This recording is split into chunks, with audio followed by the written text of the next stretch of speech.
Hi everyone, it's Rebecca Virginia, and today I have more brand new fall DIYs for 2023. I do have a couple of pumpkin DIYs in this video, but overall I feel like these are more of the late fall items, things that would be cute to have around your house during the Thanksgiving time period when we're a little bit deeper into fall. You know, not like still in summer with 90 degrees like we are today, but let's just pretend. This first DIY has got to be my absolute favorite. It is a popcorn bucket, and look at my dog. He jumped right up and he ruined my staging because he wanted to have the popcorn. I actually saw an item on Etsy for sale for I believe around $60, and I wanted to see if I could recreate it with items around my house and some Dollar Tree supplies. So I'm starting off with a Domino brown sugar container. This was the perfect size for my popcorn box, so I'm just cutting off the top sections, and then I'm going to be completely covering this in a nice coat of paint. The color that I decided to go with is called Cashew by Waverly Chalk Paint. It has a little bit of a yellow tint to it. It's a bit of an off-white, so I thought this would be perfect to capture that butteriness of the popcorn. I covered the entire brown sugar box in 2 coats of this. The popcorn design I got from Cricut Design Space. I'll have it linked down below if you wanted to use a similar one. And then I used this very dark yellow, a little bit mustardy color of vinyl and adhered that down. For something that is on top of paint, I love using the Dollar Tree transfer. It's really contact paper, but I use it as my transfer sheet because it's not too sticky and tacky, and you don't have to worry about it pulling off any paint that peels, versus the Cricut transfer tape is very sticky and tacky, and sometimes that will peel paint. After I dirtied up the popcorn box with some brown paint, it's time to start filling in the popcorn. I keep calling it bucket, but I guess it's really a box. These 2 corn pieces I got from the Dollar Tree, and I put them on some wood dowels, and the scarecrow, also from the Dollar Tree, already came on a wood dowel. I placed some floral foam down into the popcorn box so they would have something to stick into, and then I just started placing them however I liked and adding in some different embellishments. I first went in with some floral picks from the Dollar Tree. Again, those items you're going to see in the later fall with the pine cones, and I really liked, I'm not even sure what kind of plant or flower it's supposed to be, but it's like this fuzzy ball. So I put that in the center area, and then I'm taking some Spanish moss and placing that all around the top of the popcorn box. Lastly, I made a double bow. I'll show you how to make a single bow a little later on in the video, but for the double bow tutorial, I'll have that linked above. And the final step was popping some real popcorn and adding that to my staging display. I should have known with the delicious smell that my dog was going to smell it and come near. I just really didn't think he was going to be able to get up on the table. So be careful when you are staging your crafts if you have any pets, because he certainly smelled it and was very interested in this DIY. The Dollar Tree currently has tons of different pumpkin signs to choose from, but I always think it's the most fun to combine a couple ideas and create your own.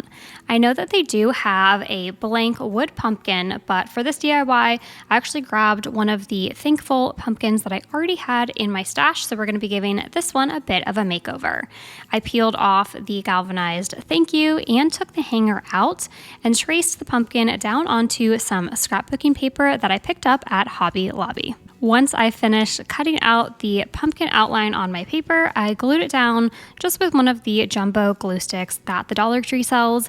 It's always so nice when you decide to cover a sign rather than paint. It's so much faster and less messy. I also covered the stem in some jute, just wrapping it around and then securing it in the back with a little bit of hot glue.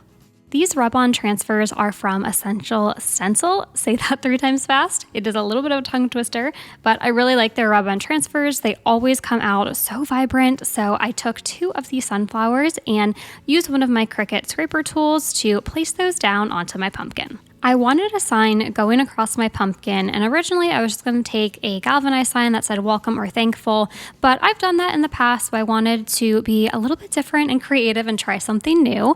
So I noticed that one of the pumpkin signs I had in my craft stash, and I know that they have these out this year too, had sunflowers on it that went with the rub-on transfers that I already put down. So I cut out 2 of these, the one that says apple cider and hayrides, and I wanted to place this on the center of the pumpkin, but the white was very bright, so I wanted to dirty it up a little bit, make it look like it was actually at, a pumpkin patch.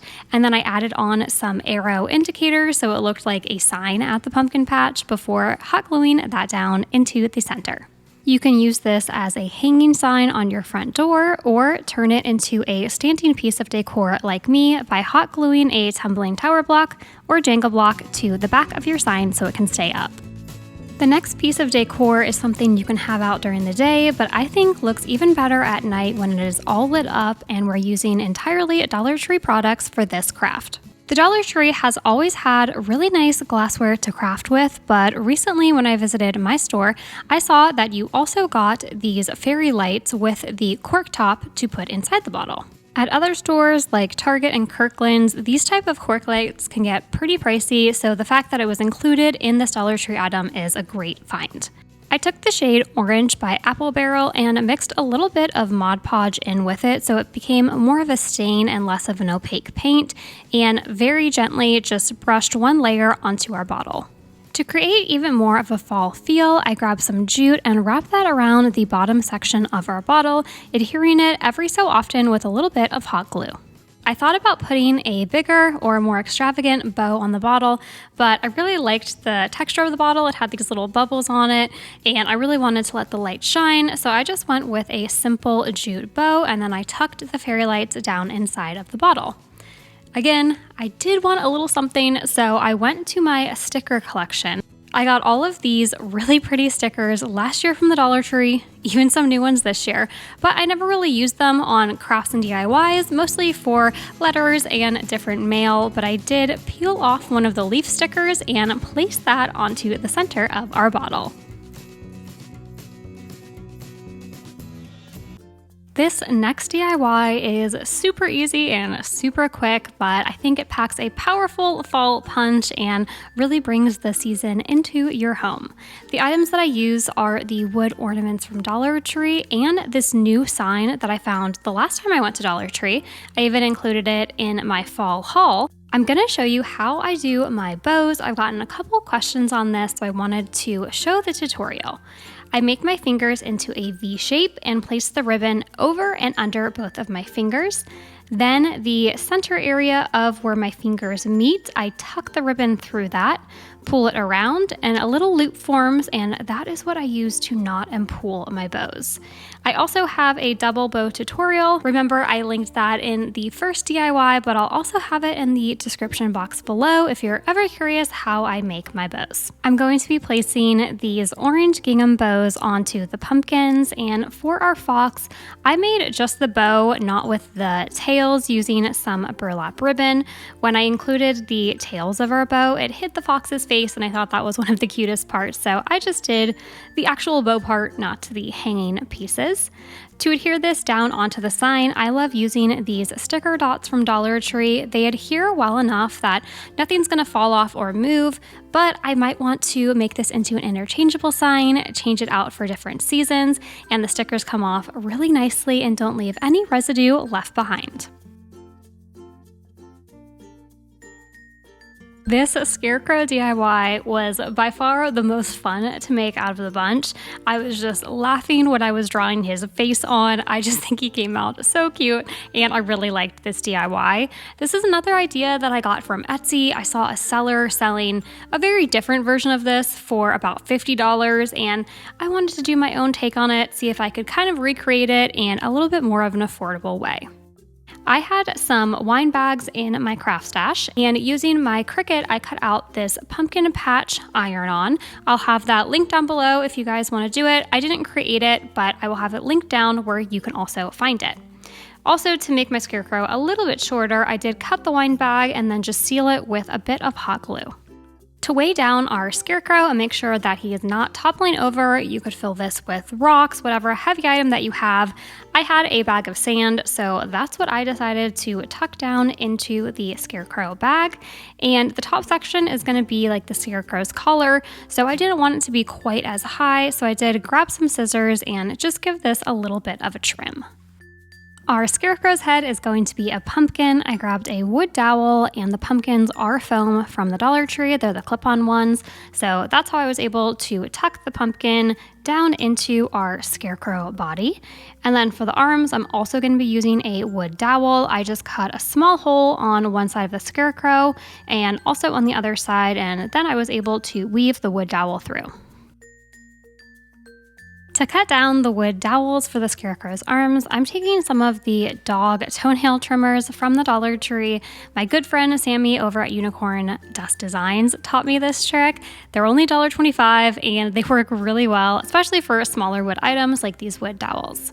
Then I wanted to start really making this look like a scarecrow, so I'm taking some of my Excelsior straw, tucking that down into the neck area of the scarecrow, and I also hot glued it onto the arms of the wood dowel. Definitely be careful when you're doing this part. I really recommend a low temp heat gun and to apply it when the hot glue isn't quite so hot yet, because you're going to have to use your fingers to press down the Excelsior straw onto the wood dowel.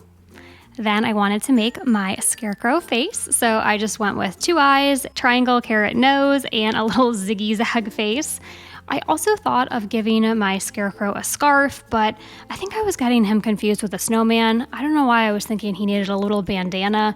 I ended up not going with that idea and just keeping him pretty plain. This video was so much fun because I stepped out of my comfort zone and did some other items that weren't exactly pumpkins. They were pumpkin adjacent, but it was really fun doing the scarecrow and the popcorn box. So hopefully in my future videos, I'll be able to show you some new and different ways to craft for fall.